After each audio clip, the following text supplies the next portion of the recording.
Hmm.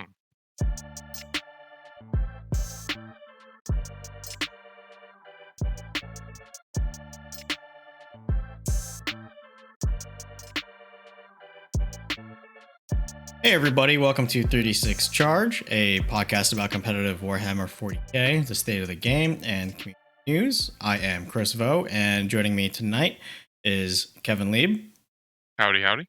and Benjamin Rubenstein. Hey everyone. So, what's going on, guys? Some exciting news. Black Templars. Man, what great Primaris options are coming. Yeah, so GW dropped basically all of the new, not all of it, but like a good chunk of what we can expect to see from the Templars drop on Warhammer Community today, and I am excited. I don't even play Loyalist Marine. I am excited. You literally play White Scars, so don't lie to me.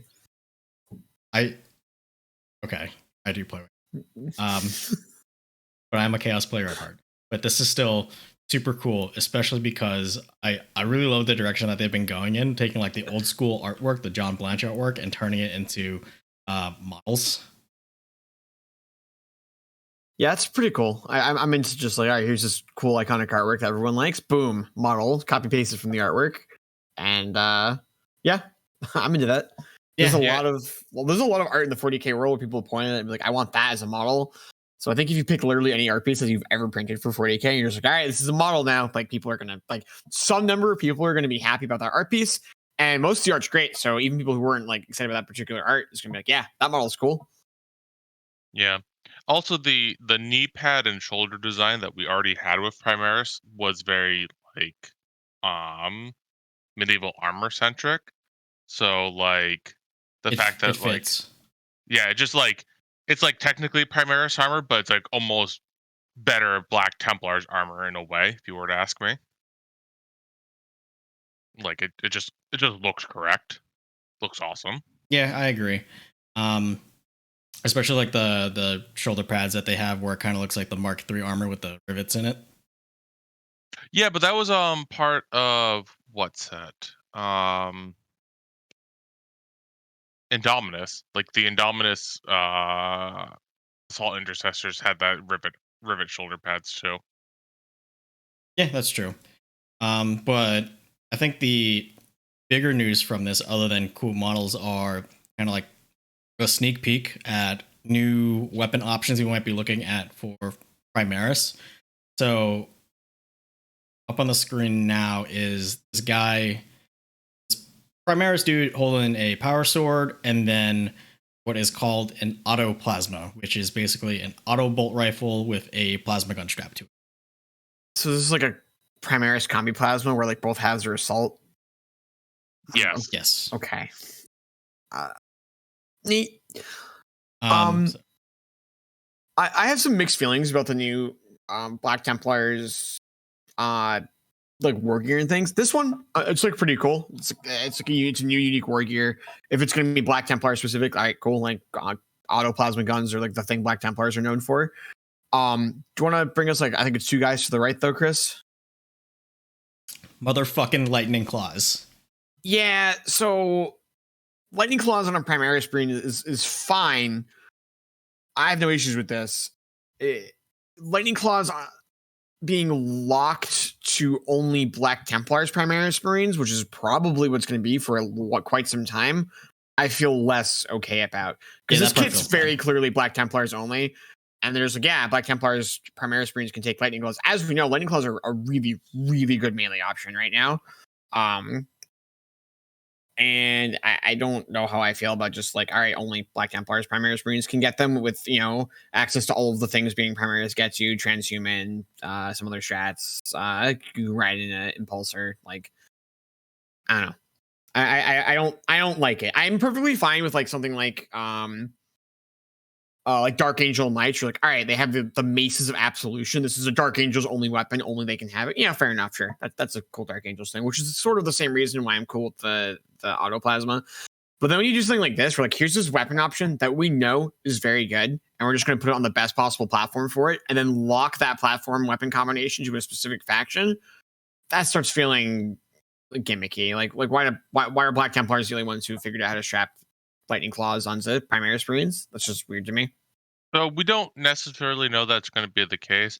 I point back to, if anyone remembers, before Space Marines 2, 8th edition Space Marines 2 came out, there was 2 battle forces released the winter before, and they had upgrade sprues that weren't going to be released until the upgrade schools got released with their supplement. And on there were weapon options that just like they FAQ'd them into being something you could take. So there's like, and like you were kind of on your own for kit bashing them because it was too hard to find those upgrade sprues. So I could see them just being like, you can now take lightning claws on blah blah blah. Figure it out, guys. Like, Yeah, actually, people do a little bit. I mean, you can I don't- also. It's kind of like the Shadow Spear box, where there's like these new warlord traits and stuff that you could take for like a chaos sorcerer. You know, it's not specifically locked to the master of possession, but like that booklet only exists in the Shadow Spear box, like, and nowhere else, and it's still valid. So it could be a situation like that. Maybe it's a really messy way of doing it, but it's a possibility. First of all, those warlord traits have been reprinted 2 times now. Second of all, that model is extraordinarily Black Templar specific. Like the dude's got like a Templars robe on and like a bunch of iconography and like a chain around his neck with a big Black Templar symbol on it. That's just a very Black Templars model. Like maybe they'll say, okay, sure. Like if you want to clip lightning claws to literally any assault intercessor, it's fine. I just like don't think that's going to happen. Right, but like who among us doesn't have like a dozen extra lightning claws in their bits box? New players. They'll learn. I guess, but I just don't think that we're going to get like, oh yeah, by the way, feel free to glue lightning claws to primary screens because they've moved so far away from that. Like, it's like new books are coming out and like you can only attach to your models what comes in the box. Like, I just don't think true. they're going to That is go like, all right, go ahead, just start gluing lightning claws to assault intercessors. We'll figure it out later. I just don't think we're going to get that. I think that this is going to be limited to them. On top of that, like, also in this article, they said that repulsors can take multi-meltas. Now, I don't think repulsors are like particularly competitively viable. But again, it's interesting just to be like, all right, this weapon that's like pretty easily the best anti-tank weapon right now. You could just stick it on a tank, but only in the specific subfaction. So the best anti-tank weapon only available on repulsors in Black Templars, nowhere else. And that's, weird. I don't know how I feel about it. It's not bad for game balance wise. I'm not saying this is a problem. Repulsors are not good. You could just like start sticking multi-meltas on them. This does not make them better. They're just too expensive for their defensive mechanics. I would like a multi-melta on an impulsor. But it's weird to put it on a road. It's a repulsor, not an impulsor. Maybe if they can go on impulsors, then it's a different conversation. But I still don't think that would be good because impulsors are also overcosted. But yeah, I don't know. It's just weird. It is. I kind of find it interesting that not to move too away from that, far away from the point. If it is just that and it's like that for a few months, I'm fine with that. If it's like we have to wait until 2.5 or 2 years from now when Space Marines 10th edition comes out, yeah, it'd be a little bit bummy. It's okay. I mean, Chaos Space Marines are going to get 2 wins. Yeah. I mean, currently, Black Templars are weird because like currently they have some things that just like are number wise incorrect. Like technically a Black Templar's TAC Marine is 3 points cheaper than everyone else's TAC Marines. And not even like technically, like they just are. That's just the point cost that's in chapter improved. I don't know if you do that, Chris. I did not. Yeah, Crusader squads are 15 points for tactical Marines. Just you can change swords on them. Yeah, they're like actively great. Actively great. How would you like this? They also have war gear options that other tactical Marines can't take, right? Yeah, and they can also go up to 15-man squads and have like bodies that can take multiple. Like, oh, you're shooting plasma at me. Yeah, they have the neophytes. Yeah, Now the neophytes are overcosted, but that's the scouts are pretty rough, but you can. So the current thing right now, kind of holding the whole Black Templars game plan together, is Devout Push. That's the one command point strat where you pile in during your opponent's charge phase, which is ridiculous because it just lets you make really stupid bubbles where your opponent can't stand. You use this in combination with the chaplain aura, with the chaplain buff, where you can pile in 6 inches. Now for 1 CP, you can just move a unit 6 inches. And if you are a good player, you can just make heinous avenues where your opponent just isn't allowed to move, because if they do, they just get touched in melee by Black Templars things, which will chop them to pieces. It'll be curious to see if Black Templars keep that sort of like tricky melee combat thing going on, or if they're going to go more the Blood Angels route of just their numbers are getting cranked up and they're just going to murder things in melee. I would like to see them like retain like that kind of gameplay that they have now, just because like that Blood Angel style gameplay, like where you just assault, and you're not really playing too much of the movement game. Like game balance wise aside, like it's honestly kind of boring, and we've already got that one type of army.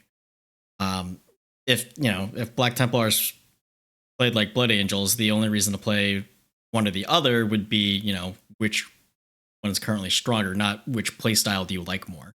A variety of playstyles, I think, is just better game design. Yeah. So the problem with having like 12 Space Marine chapters, you're going to start having overlap. Granted.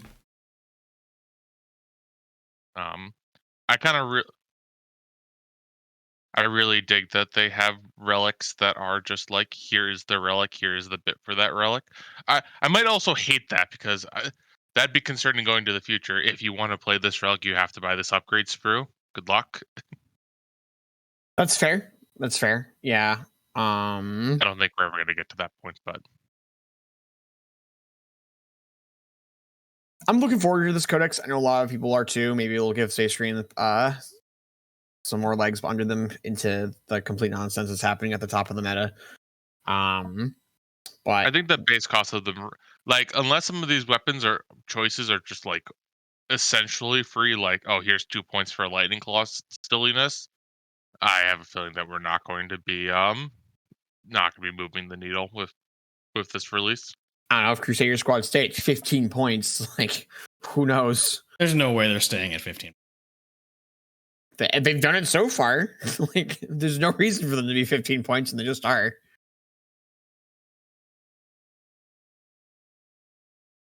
Shall we move on to our next topic? I definitely want to talk more about Black Templars as we see more rules, but until we know more, I don't know if there's too much more to mention.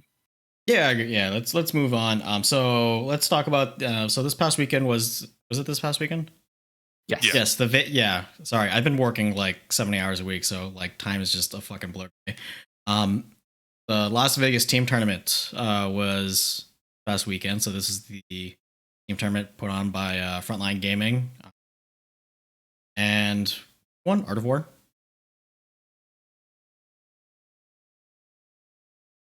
Yes. No. I don't know. I wasn't aware we were planning on talking about this, so I was unprepared for that question, Chris. Oh, you said we want to talk about the team tournament. I thought you were talking about the Vegas team. Yeah, the one me and Ben went to. The doubles event that Kevin and I went to, not the Las Vegas team tournament. Okay, well, Art of War won the Vegas team tournament. Let's move on to this local doubles tournament that we. Damn it, Chris! Pay attention. Should have clarified. We said the doubles event that we went to. No, you said team tournament. Specific. You said team tournament, and there was a very major team tournament over the weekend. Goodness. Alrighty. There was a doubles event. It was pretty fun. It was like it was up at Queen's Gambit, which is fairly far up past Boston from us, but we made the drive out.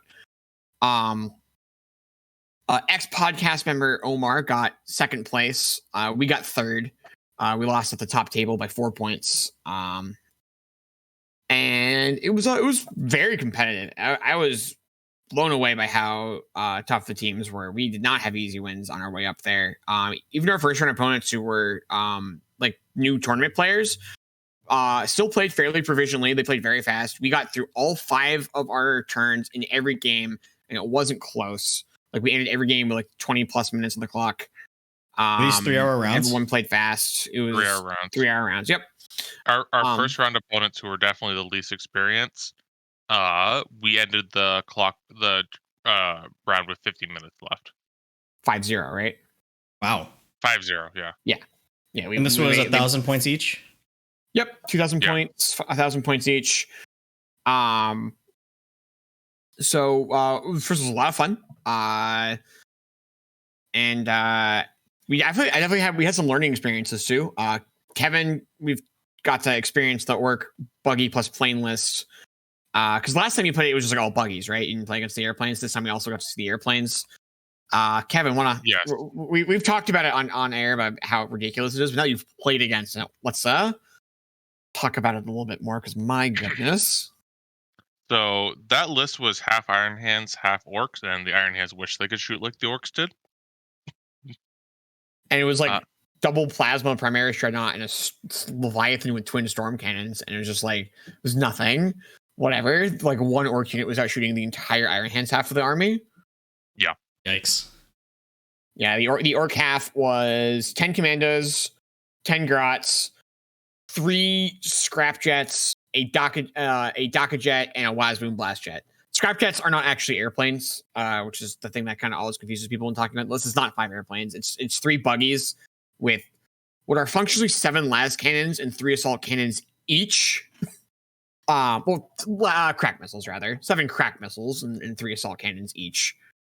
And they're also functionally Space Marines, because for 2 turns of the game, those things will all be AP2. Better than Space Marines. You only get 1 turn of Death Doctrine in Space Marines, and it has to be turn 1. And Orcs, it's usually going to be turn 2 and turn 3. So you're going to come out, and then they're going to like, all right, everything's AP2 or 3, and then they're going to shoot 21 las cannons and literally 66 strength 6 AP2 1 damage shots at you. It's all going to be BS4, and that's one 270 point unit. And my goodness, it just killed everything. Yep. So talking through the game, so Ben and I were looking at the list and like, oh man, this might just be a list where we unless we go first, we kind of lose, because we're looking at the 2 jets and like, okay, if we go first, we can kill the 2 jets, and we'll be pretty far ahead. And then our opponent, beginning of the game, says every orc unit except for the war boss and the 2 infantry units are in deep strike. We're like, oh, this is a very different game. Which is correct, because if we go first, we probably win. And if they go first, they probably win if everything's on the table. And everything's off the table, orc shooting is dumb. And as long as they get 1 round of it off, we probably get tabled.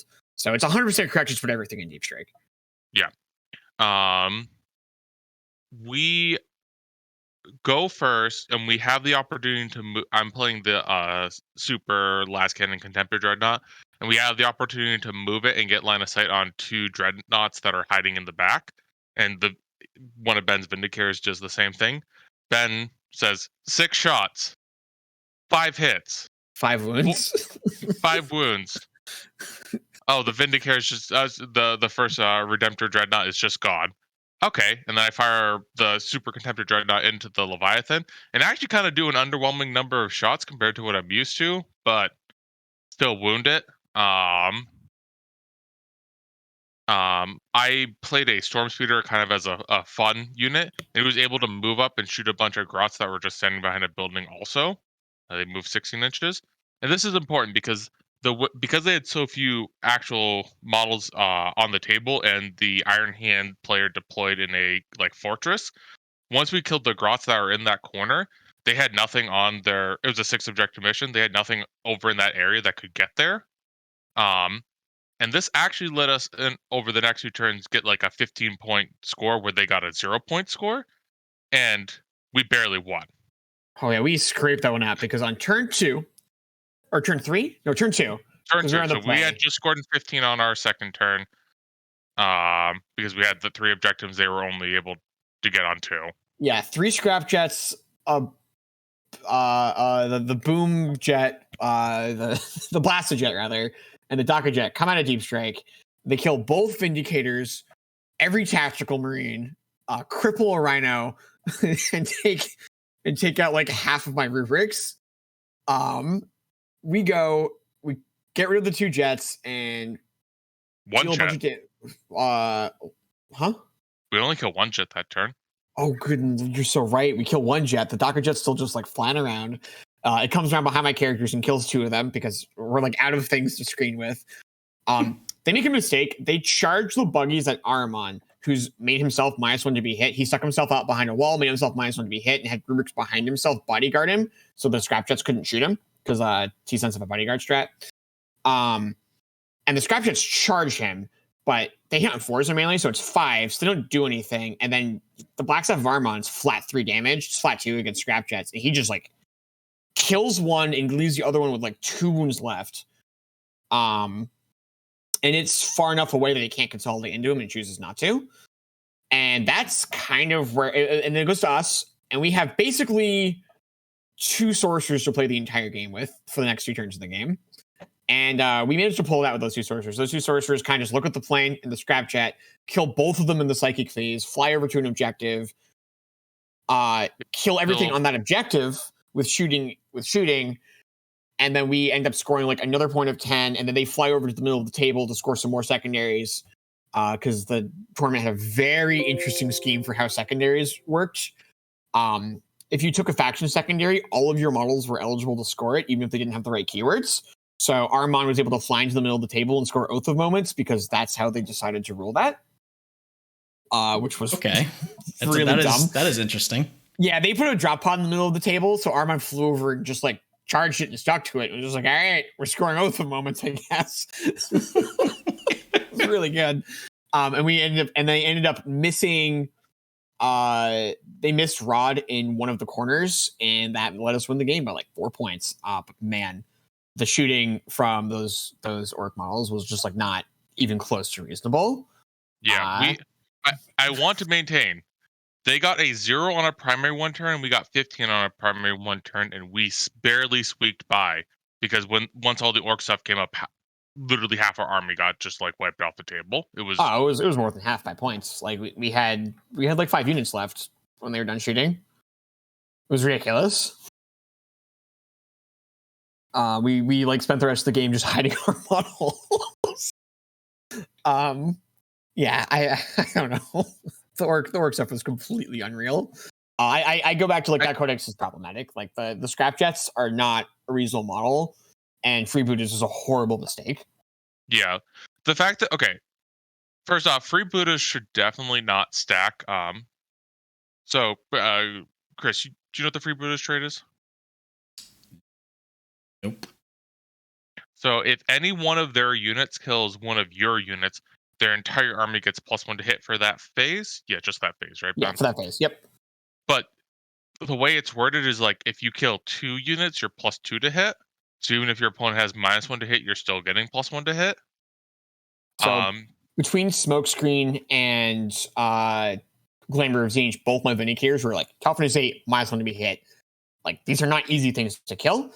Well, a Dakajet kills 3 tactical marines, and then the Boomjet kills the speeder, and then his buggies are just like, all right, splitting fire on everything hits on 4s, and both Vindicators go down with like a little bit of help from the Iron Hands.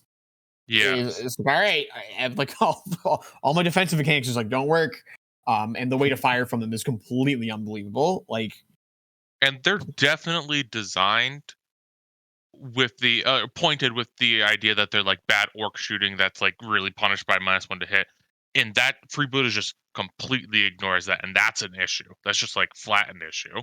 Yeah, you can never penalize their hit rolls because their shooting is so oppressive. If you're playing like the classic 9th edition, like a bunch of MSU models, because like every time someone talks about freebooters and why it might not be good, is like, well, not some matchups is bad because like some armies just take big bricks. I haven't seen a big brick army be successful since like 8th edition. Like maybe some Necron lists might have a good time against it, maybe, but I don't think so. You can kind of say AdMech have some big brick units, but they moved away from that though because they also have a bunch of 5-mans. Yeah. Actually, I guess the point there is AdMech have some big brick units, but they still have enough small units. That's just because AdMech is so efficient. But Yeah, and also you need those 5-man squads to like play the mission. So if you were attempting to play the mission, Freeboot just heinously punishes you, ignores all your penalties to hit, and kills all your models. It's a huge problem with how efficient the army is. I actually think the Orc Codex has like some fundamental issues because there's not a lot happening in that codex other than heinously efficient models. So if you take away the heinously efficient models, it's just like, all right, here's like some bad models now. Because there's no the rules, like the strats aren't particularly good. We've talked about this. The relics are kind of boring. Like the our warlord opponent tricks are okay. Yeah, like our opponent looked at us and goes, I have 6 command points. I'm going to spend 5 on them and putting everything in deep strike because I don't care about them. And yeah, that's like the most powerful thing he could do, was just put everything in deep strike.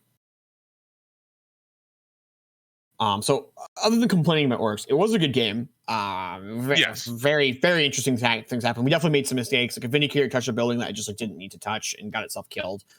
I moved some tactical marines out as far as possible to kind of like screen out some things, and I should have done a little bit less movement and made it so they were better using obscuring terrain. That was a mistake there. We definitely did not play a perfect game. And I also think our opponents, one of the players was a. Did we confirm this? Was he the number 4 that season? I'm not sure he was number 4 player, number 4 orcs. I didn't check. He was very good. Yeah, but it was clear that he had not played much 9th edition because he had some weird rules questions. That's like, oh, you have you have some good tactics down, but it's just like some of the core rules you're just missing. I'm pretty sure that like, I'm pretty sure that team could have easily beat us with some just like better basic movement decisions a turn or two earlier. Oh yeah, for sure. And then game 3, we had Kevin's favorite experience. We played against Sisters. That game I thought was not particularly interesting. First of all, this tournament used big Nova L's. Our opponent pointed at Celestine, made her immune to psychic powers, sat her in the middle of the table, strung back her bodyguards into an L to be touching her bodyguard aura, and Celestine sat in the middle of the table holding an objective while being untargetable by shooting and psychic. And as we all know, Celestine's absurd in melee, and you can't kill her. So, yeah, we just lost on Celestine being able to sit in the middle of the table being unkillable. We definitely made some mistakes. Like we should have like dived for one of our opponent's backfield objectives to try and shoot them off of it. But mostly that was, I think, just an illustration of the new bodyguard rule being problematic. I really don't like the way the new bodyguard rule works. I playtest against Sisters a lot because I have my good friend Dan, who's a teammate as well, is a very good Sisters player. I practice against him a lot, and we both agree that the bodyguard rule is like pretty abusive, and it gets even more abusive when you have things like immunity to psychic powers, and there's just actually nothing that you can do other than melee to go deal with a unit that is one of the best melee units in the game. And like not just like, oh, she kills you to death by punching you, like she's also unkillable. She has 10 wounds that are split up in awkward chunks, so sometimes you waste damage if your damage is too high. She can auto pass 2 saves around with miracle dice and stratagems, and she's -1 damage. Like you just actually don't kill her in one shot, and then she kills you back no matter what. Like her damage output is unbelievable. It's pretty gross. It's kind of funny. We were chatting with that team after the fact, then their critique to us was, "Oh, well, you guys should have brought more of a melee unit." It's just like, I don't know, having a unit that's like immune to both shooting and psychic, and your only choice is melee, and also you can't kill her in melee. Like, what's the melee unit that kills Celestine? Like, Scarecrow Terminators literally don't do it. They're 2 damage, she's -1 damage, she doesn't die. Like there's nothing in my book that kills her in melee. That being said, I think this is a good transition into the train talk, because the list we brought was very much built for the other sort of style of train that you see. And we ended up playing on what I like to call line of sight bricks, which is like the more classic GW trains. So you guys gonna hop into our second topic, or do you want to do a couple more things on that before we jump, Kevin? That game was so as we said before, that game we lost by 4 points, but this was the classic experience of we both look at each other. We both look at our secondaries that we took, and Ben and I realize, oh wait a minute, our secondaries total less than their secondary, so we have lost the game. And we did not put ourselves in a position to actually try to like take back the tempo. Up until that point in the tournament, we had both kind of been taking secondaries that put us ahead on the secondary game. So our opponents needed to react to us, and partially due to the sisters just having like 5 up, spend a command point, reroll 5 up, spend a command point, 4 up, your power goes off. Abilities across the board made it so that like Ben's consistency in second phase just went down. It just, it was a very frustrating match. Yeah, we had like 3 turns where we just like move everything and be like, all right, we have nothing in range that's not immune to psychic power, so we're not allowed to shoot anything your turn. And you know, if we're not killing our opponents, so we're not knocking them off objectives, we're not winning. So let's talk about a bit about that too, though, because about the train. Are we going to go on? I guess the point I was trying to make there was the realization Ben and I should have made was we needed to take secondaries that, even though they would have been hard to achieve, would have made our opponents have to actually actively engage. Like we were probably supposed to take while we stand we fight, so we have like a 15-point secondary. We were playing retrieval, so we have that pre 15-point secondary also, and we just needed another secondary that's 15 points. And that way, we in theory we would tie the game unless we would tie the game primary. Unless we didn't max primary. So like making both of us actually actively play the game and them have to make decisions, not just be able to play castle I win. Yeah, for sure. I agree. Okay. I do want to talk about the train. I know because I think that's one of the big things that happened here is Kevin and I went with very different ideas because we had no idea what the train looked like at this story. Not that the train was bad; it was just very different. And it's the way. All right, basically, what I want to say is I feel like train kind of goes into 2 different categories.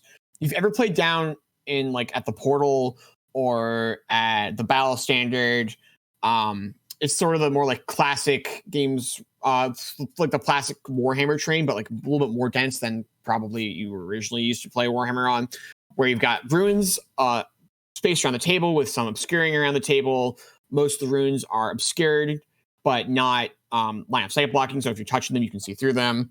Oftentimes they're like L's or triangles with a couple of squares. And you're usually looking at like 4 to 6, sometimes even 8 smallish runes on the table with like 2 to 4 forests and then like some barricades and some smaller like obstacles.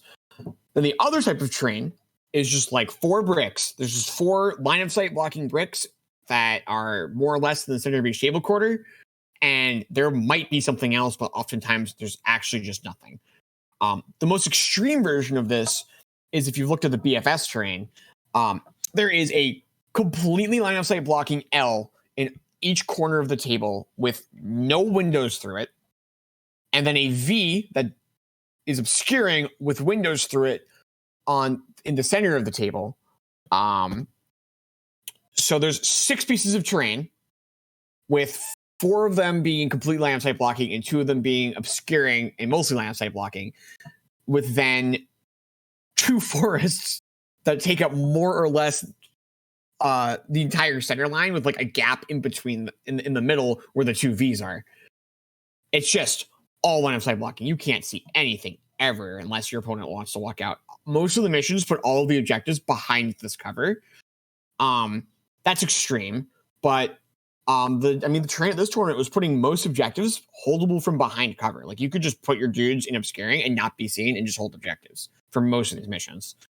And it's just a very, very different way of playing the game because you bring a gun line, you just don't do anything. You're like, all right, I move up, I can't see you, go. And that's your turn.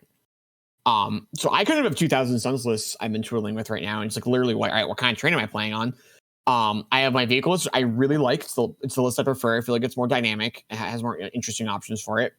And then I have this really disgusting Cult of Scheming list that's 2 10-man Flamer Rubik Marine squads and a 10-man Terminator Marine squad. And if I go first, literally all 3 of them are behind your ruins on turn 1. And we're just going. Because you can teleport one with the crystal, teleport one with the psychic power, and then have the third Rubric Marine squad forward deploy and then advance. Or you can even if you want, you can just teleport the Terminators and then have one Rubric Marine advance warp time, the other one just deploy in the middle of the table and advance. You just get everything with line of sight behind bunkers. The point here, though, is it's very, very different list design philosophy depending on which terrain you're playing on. I think that what really killed us in that last game is that Kevin and I built with a different list philosophy. We figured it was going to be the more classic terrain because this is one of this one of this place's first events, and the more scattered terrain is oftentimes what most shops have. And it's what you're more likely to see at most events, whereas the full-on line of sight blocking stuff is just like a very different style, and it favors different armies tremendously. It completely changes what's good and what's not. I think I prefer the scatter stuff. I feel like just more dynamic games get played, and it also allows more armies to actually play the game. On the full line of sight blocking stuff, there's some armies that just can't play the game, and I don't like that. If you can't basically advance and charge from one brick into another brick, you might really struggle to participate. But let's start off with the 4 bricks, because that's what we played on at the team event. That's what BFS is, which is probably what we'll be talking about next show. I'm gonna be judging at BFS, so I will literally be there watching games. I can let you know what who won. I'll literally probably be watching tableside, the top table of BFS. I'm really looking forward to it. And this time we will be ready to talk about the big event, Chris. But I want to talk about that kind of terrain, what kind of armies that terrain favors, what kind of things you'd be looking at building into a list. And I'm going to stop talking now because I've been rambling for a while. So, Chris, you want to start us off? How do you feel about that kind of terrain?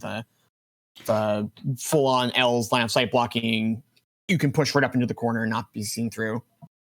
So, on one hand, I'm used to it because 8th edition, that's what we were playing, because terrain rules just fucking weren't a thing.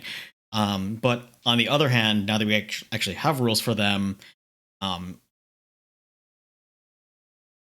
think just having I think part of the problem is every competitive terrain set that's from 8th edition has these big Nova style L's, and because we were playing true line of sight, they're a foot tall. So even if you wanted to say we can play these as dense terrain, it's you really can't. Even if you try to pretend, you can't see shit through it. So you almost don't even need to apply a keyword to it. It just does what it does already. Exactly. As far as gameplay wise and army wise,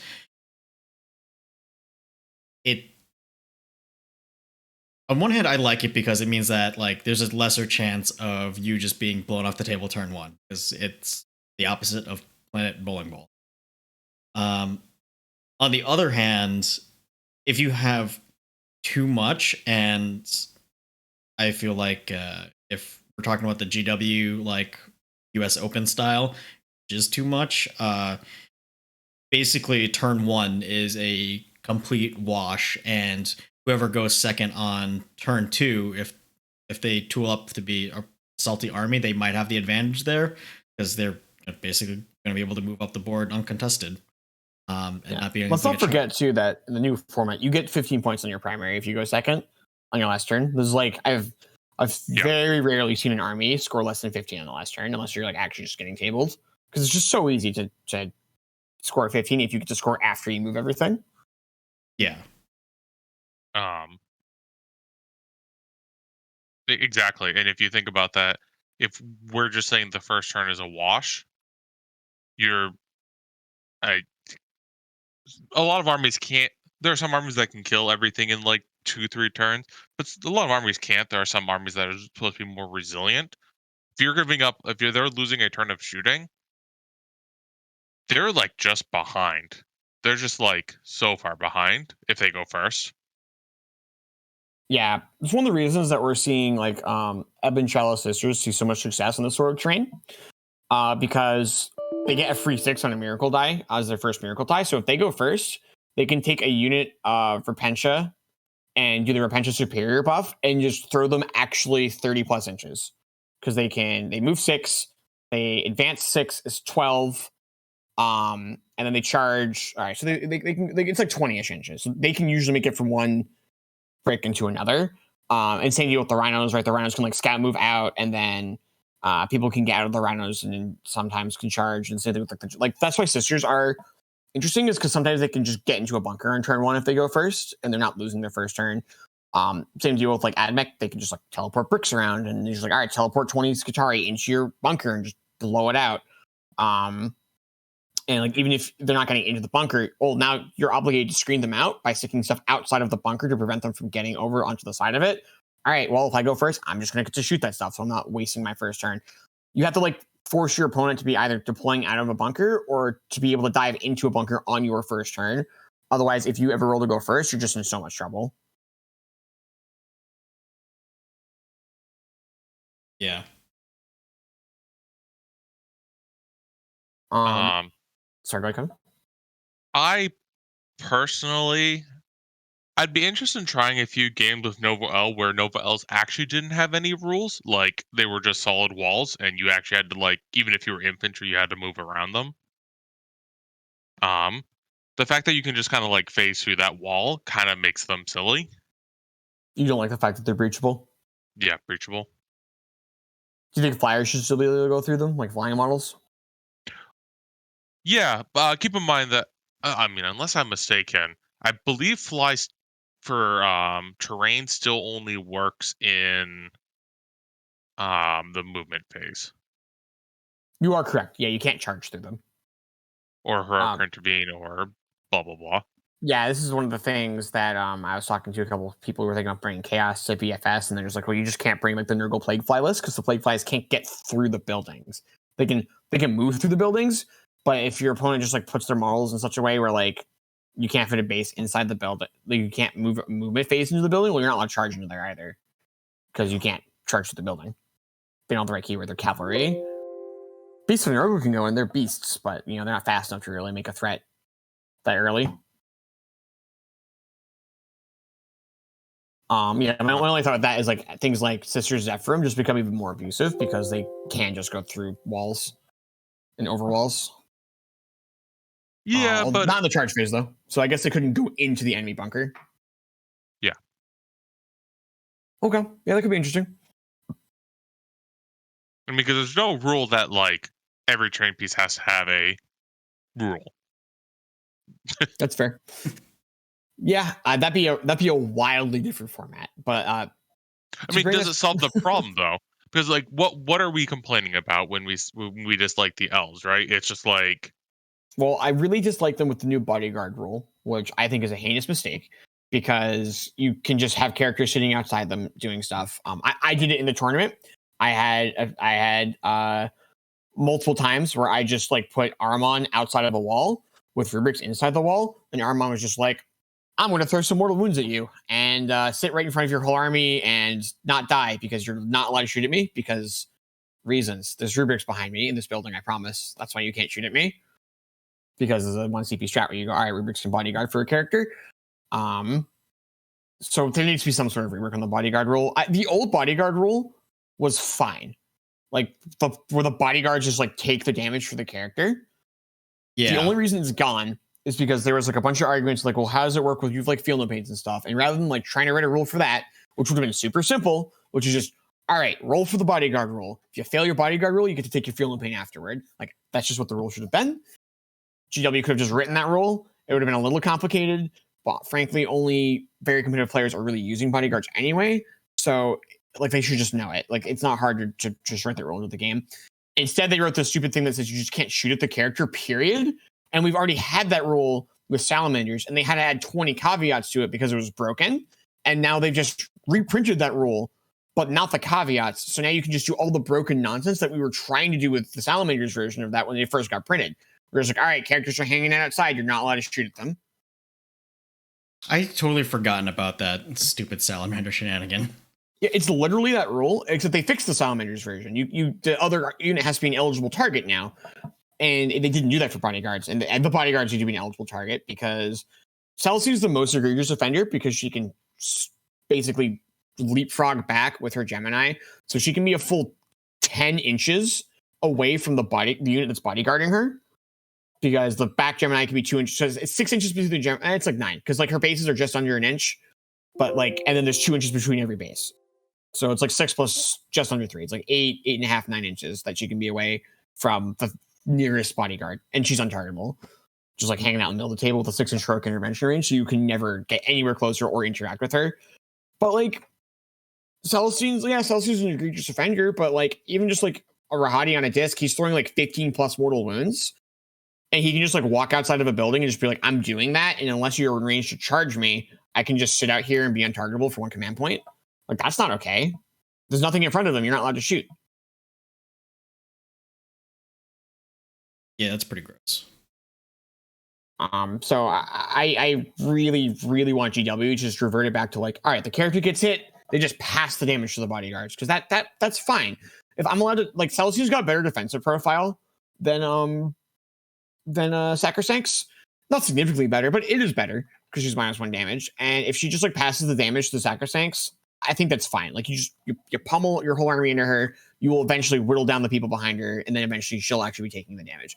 Is she gonna die in 1 turn? Probably not. Sacrosanct's really tanky. She's really tanky. But like at least she'll be allowed to interact. Right now it's just dumb.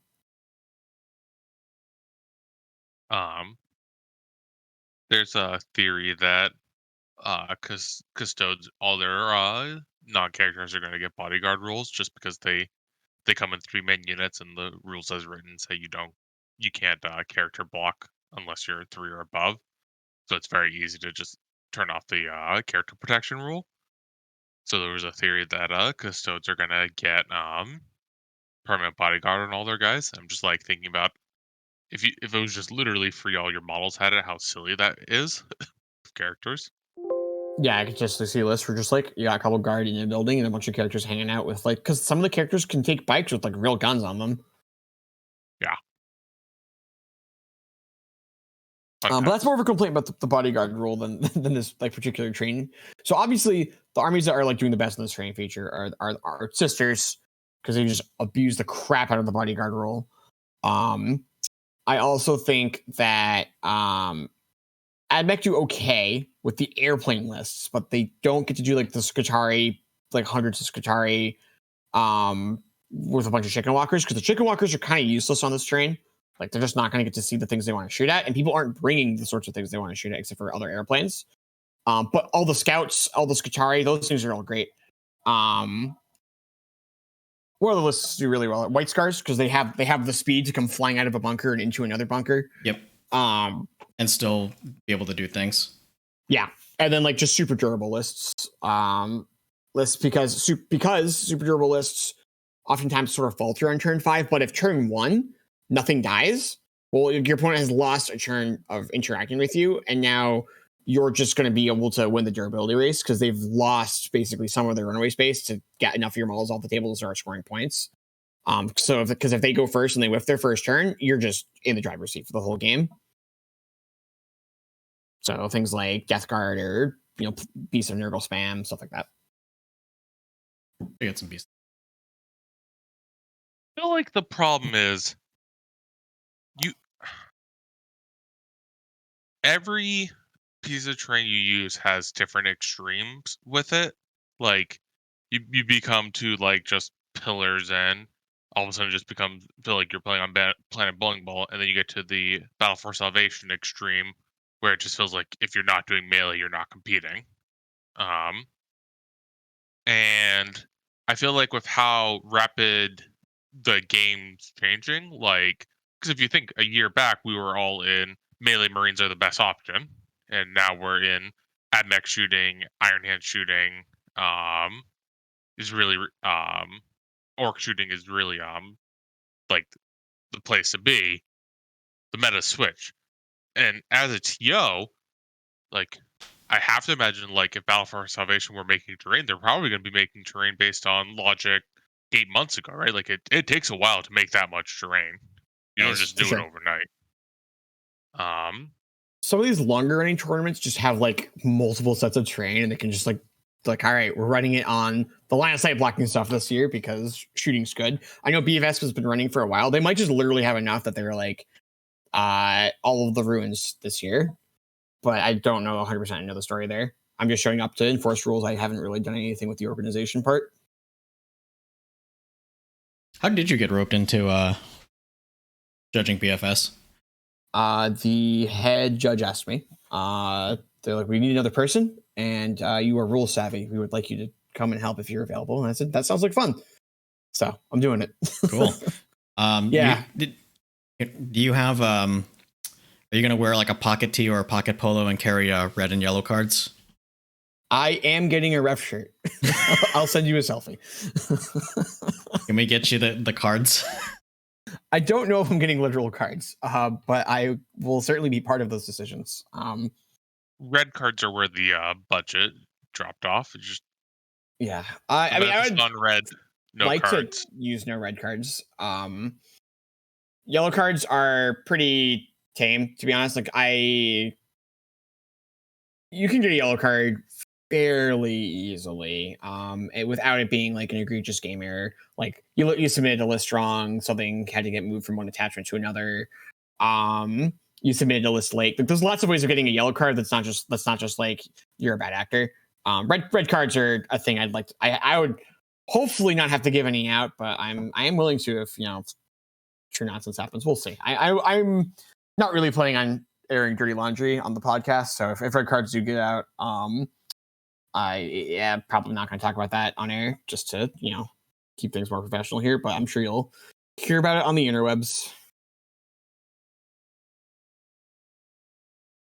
Ooh, gossip.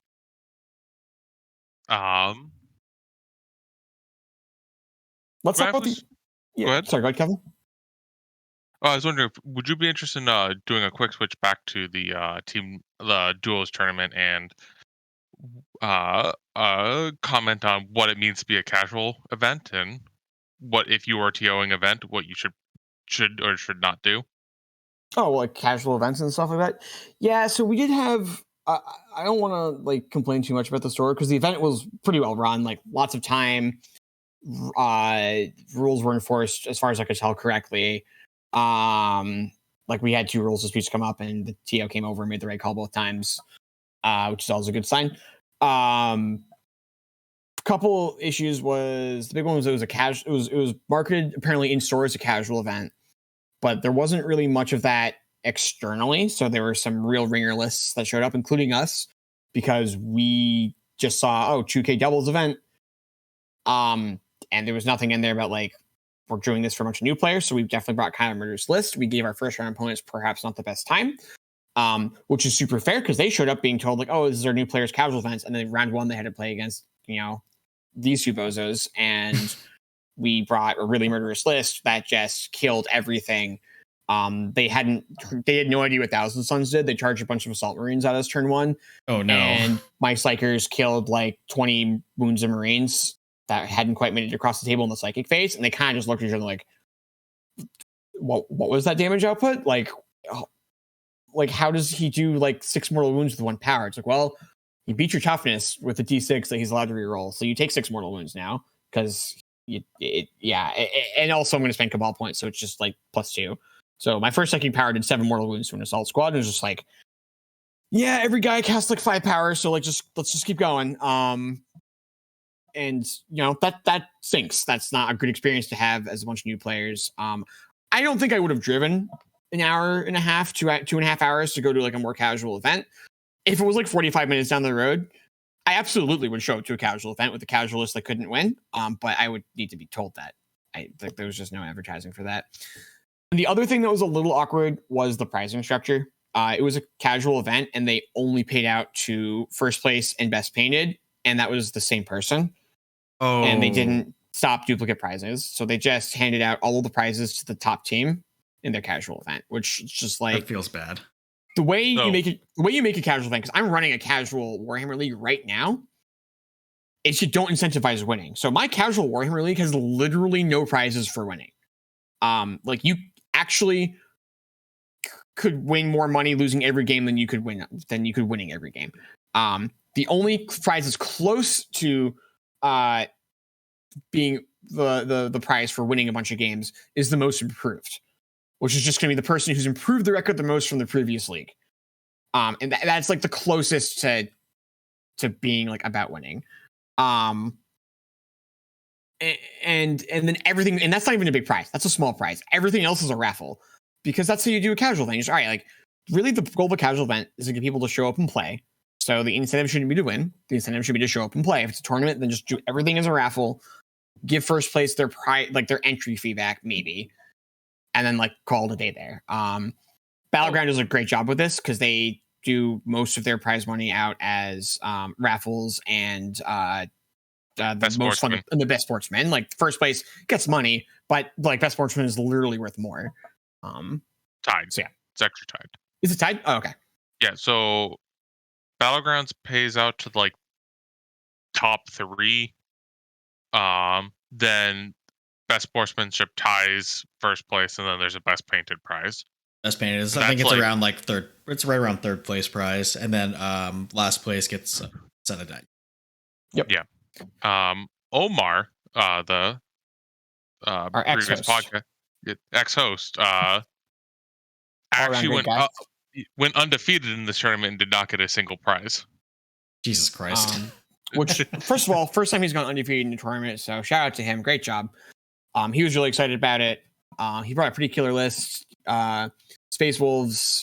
His partner brought Space Wolves. He brought his like Flavors Crawlers and his Death Guard list.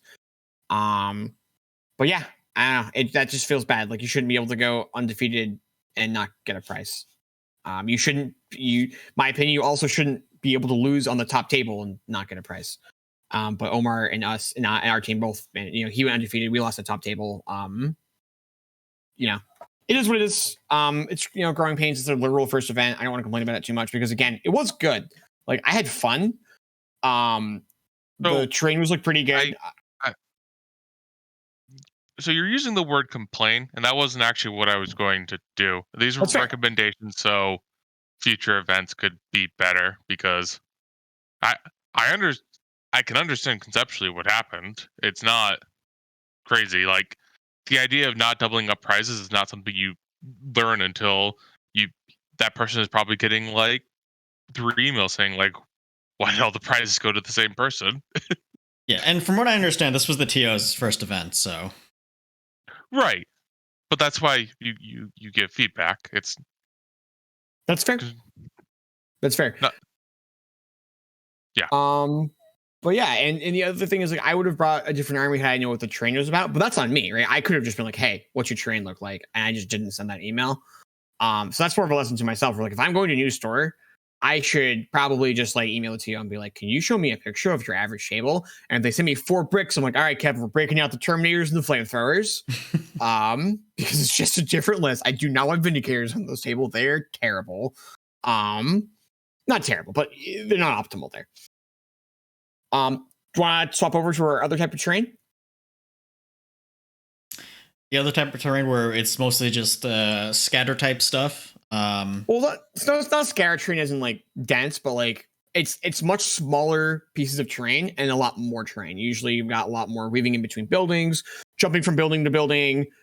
You can usually hide, 5 to 10 infantry behind a lot of these things from certain angles, but it's particularly fast units can oftentimes get around, and it's a lot harder to hide an entire army on this sort of terrain unless you have a very small footprint. Yeah, so the type of terrain where jump pack infantry like really benefit. I would argue that jump pack infantry benefit on the other terrain too, because they can get from into one bunker into the other if they have the right chapter tactics or whatever. But yeah, jump pack infantry is also very good here. This is the sort of terrain that most places play. I think the Portal. Shout out to Carol, who's also the head judge for BFS. She actually owns like 15 tables of this stuff. And I think I really like her terrain layouts. They're very interesting to make for very dynamic games. I feel like you're pushed to make a lot more interesting decisions. Where you're reevaluating the game state like from turn to turn. That being said, it's not perfect. There's absolutely disadvantages on this sort of terrain as well. The big one being that it's a shooting meta. And when your train lets fast-moving shooting units just get line of sight on stuff, some armies can get really abusive if they're not balanced correctly. And I'm looking at you, Admech, and I'm looking at you, Drakari. They can be real menaces on this sort of train. How do you feel about this sort of train, Kevin? This is what I'm used to, and as long as there's enough that you can like hide a few key pieces, I think it's the ideal. It's just very easy to accidentally skew too low, and all of a sudden it just feels like who goes first wins. That's like the concern with this type. Yeah, I've definitely had probably more success than I should have with my Tau on some of this style terrain. It makes any pseudo high mobility shooting platform just feel great. Like I'm not even necessarily talking like Raiders, but even like Redemptor Dreadnoughts or Contemptor Dreadnoughts. 8 inches is enough to normally just like peek behind that corner and shoot the thing you want to shoot. Yeah, for sure. A big feature of this sort of terrain too is that most of the buildings are not true line of sight blocking. Like things have windows, so the second you touch something, it can open up large swaths of the board to be shot at. Yeah, that can either be or hang on. What side of the table you're on?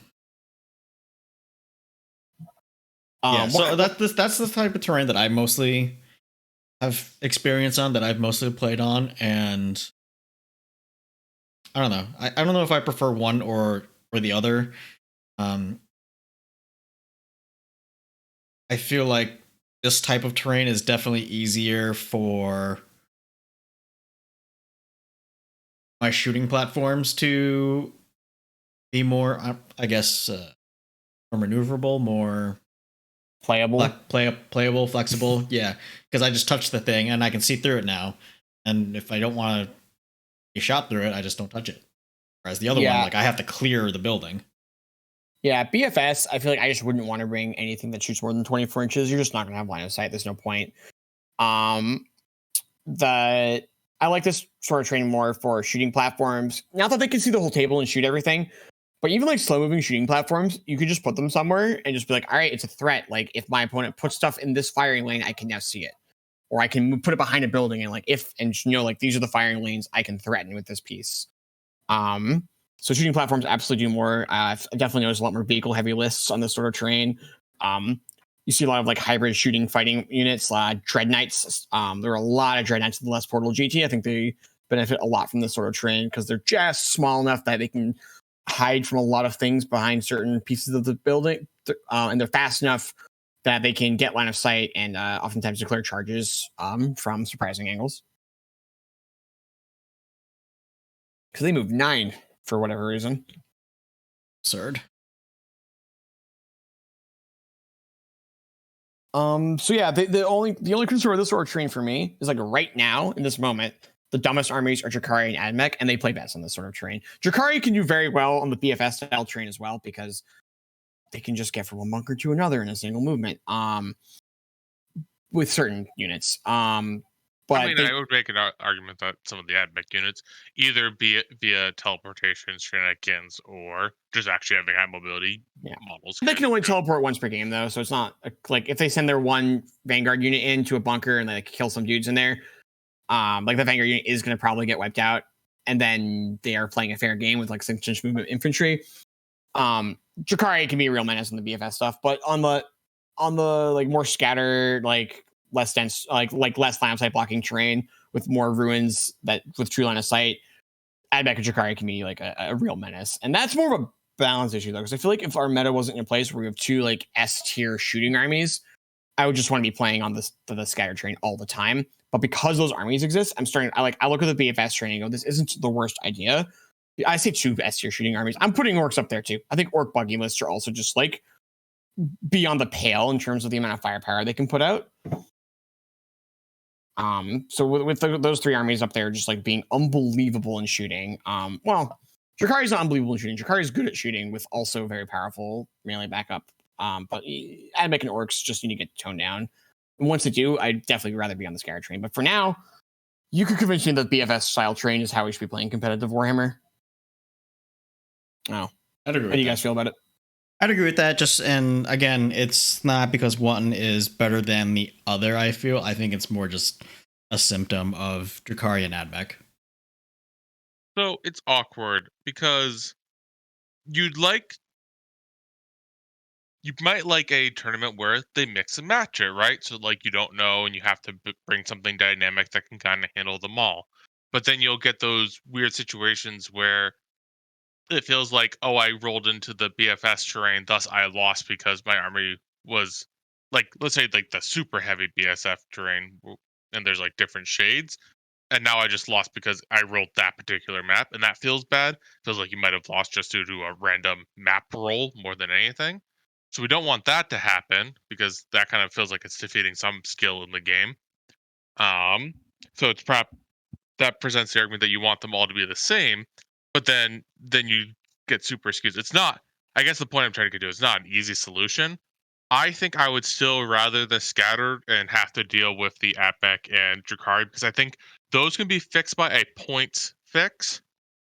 I think some of the core issues with the L terrains, just like will always be an issue with those types of terrains and are not solvable by points. It's just like a flawed terrain. And I'd rather see GW work on just fixing their points. So you think the big L's are sort of a crutch for GW's mistakes, and they shouldn't use them to be forced to fix their mistakes? Mm-hmm. Yes. Yeah, I like that take. I'm into that. How about you, Chris? I'm inclined to agree. All right. So that's not the reason why that wasn't my reason for liking the more scattered train. But I'm pretty into it. The scattered train should probably be what's okay to play on, and if it's not, we should probably just keep playing on it to force GW to fix their points.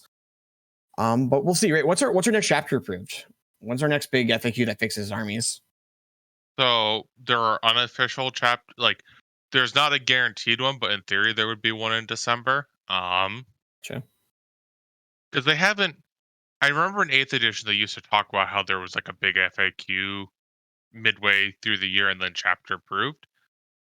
And then I don't remember. I haven't seen that kind of like notion of like there's guaranteed going to be a big FAQ anymore. But I wouldn't be surprised if there's one. Big FAQ meaning they will change points. Gotcha, makes sense. All right. Anything else you guys want to add on? I'm good. Kevin? All right. I have a fun question to end the show. All right. Kevin's questions are always great. So I'm going to list to you guys essentially the bottom 8 factions of the overall factions. And I want you guys to pick one that is going to make it into the top 8 of BFS. Okay? And say why. So we have Dark Angels, Tyranids, Necrons, Ultramarines, Azurani, Renegade Knights, Raven Guard, and Blood Angels. Give me the list one more time. Blood Angels, Raven Guard, Renegade Knights, Azurani, Ultramarines, Necrons, Tyranids, Dark Angels. My vote is Dark Angels. Why? They've got a lot of tricks, and I think their Deathwing is comparable to Death Guard in terms of resiliency. Will it win? No, it won't. Same reason why Death Guard won't win. But it has the chops for it, and it also benefits a lot from being able to pull Oaths of Moment from the Space Marine Codex and Stubborn Defiance from the Dark Angels supplement. So that's 2 very good secondaries for their style of gameplay. Ben? Oh man, can I pick 2? I'm split between Azuriani and Tyranids. Azuriani I think is a safer pick because there's a real chance that we just have like some very good Azuriani players show up. But I'm gonna go wild. I'm gonna say Tyranids. So Tyranids have some of the best indirect shooting in the game in Hive Guard. They are truly unbelievable indirect platforms that can just flatten anything that they point at.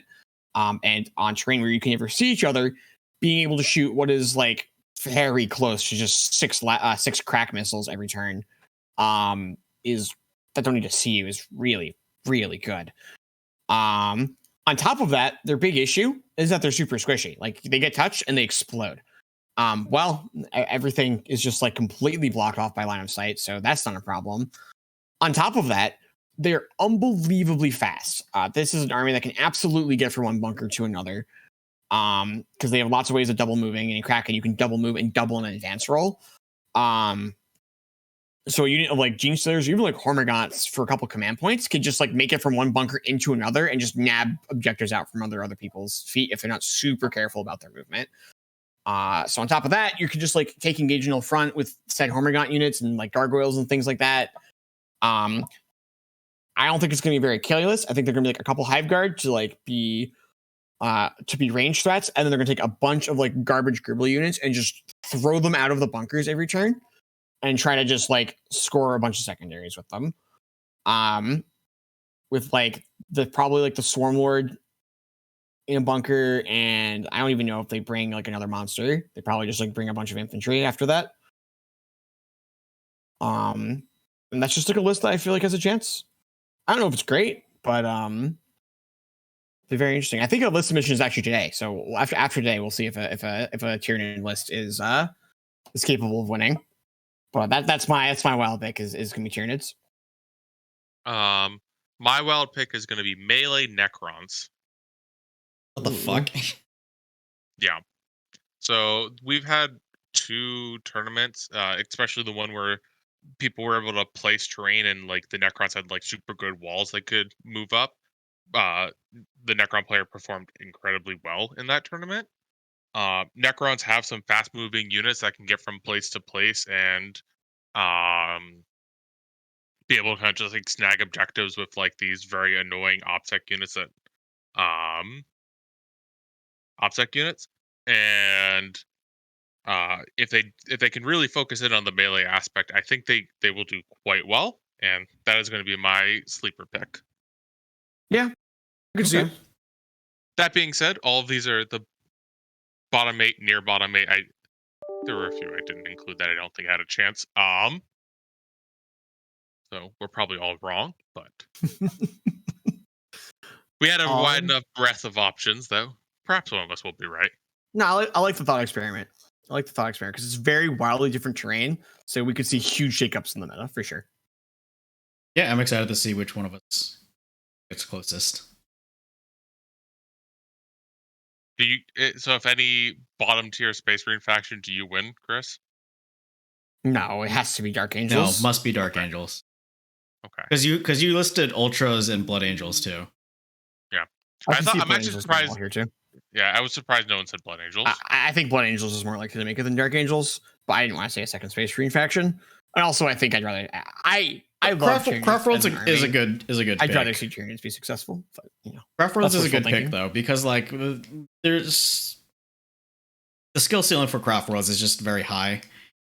Even with an older codex, a skilled player they're nimble enough to make it work. Yeah, the reason I also think Craft Worlds have a lot of chances is very similar to the Tyranids. It's almost the same list. They have great indirect fire, and they are more than fast enough to throw things from one bunker into another. Like Shining Spears can just like make that charge, and that's very interesting. Yep. Alrighty, want to what is that, Chris? Yep. All right. Thanks everybody for tuning in. We are live every Monday night at 7:30 p.m. Eastern. This VOD will be up on YouTube, where you can find all of our other podcasts and some videos. Next week we'll be talking Battle for Salvation. So until then, be wargaming. Don't roll any ones.